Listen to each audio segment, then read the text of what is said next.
Hej, jeg hedder Frida Skov! Og jeg er dommer for kejlekastning. Jeg hedder Maja Skov! Og jeg er første deltager til kejlekastning. Hej, jeg hedder Marie Hermann! Og jeg er anden deltager til kejlekastning. Og nu skal vi se deres holddans.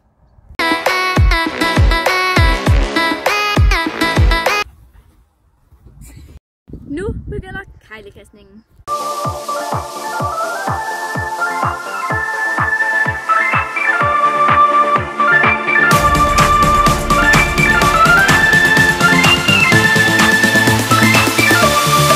Vi bruger en spand i stedet for en kejle, fordi der var ikke nogen kejler. Ja. Så nu er vi klar til den store årlige kejlekastning. Woo!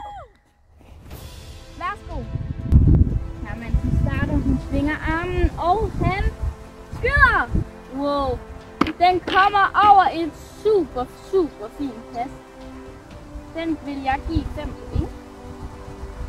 Så er det Skotte, hun svinger armen, og hun kaster. Nej! Den er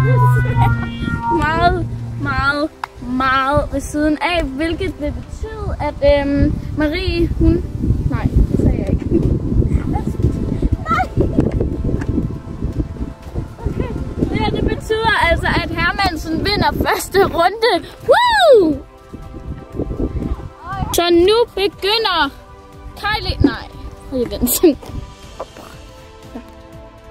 Wow, og stillingen er det her lige nu. Ja, super flot. Vi ser her fra Hermansen. Jeg sætter mig lige ned. Vi giver dig en 6'er, hvilket giver en skala på 11, undskyld. Så er det Skotte, hun vinger armen og skyder. Ja! Super fint. Jeg giver den her en 6 også. Hvilket giver en skala på 13. Så bliver det Hermansens tur, og han svinger armen og skyder. Super fint. Det der, jeg tænker lige, vi zoomer lidt ind. Hov, det var lidt for meget der, var. Hov, sådan der.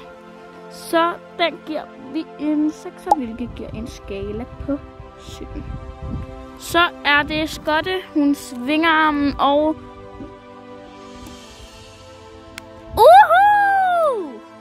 Nu skal Hermansen løbe igen! Det der, det får vi lige en 8 for, fordi det var godt nok flot. Hvilket giver en skala på...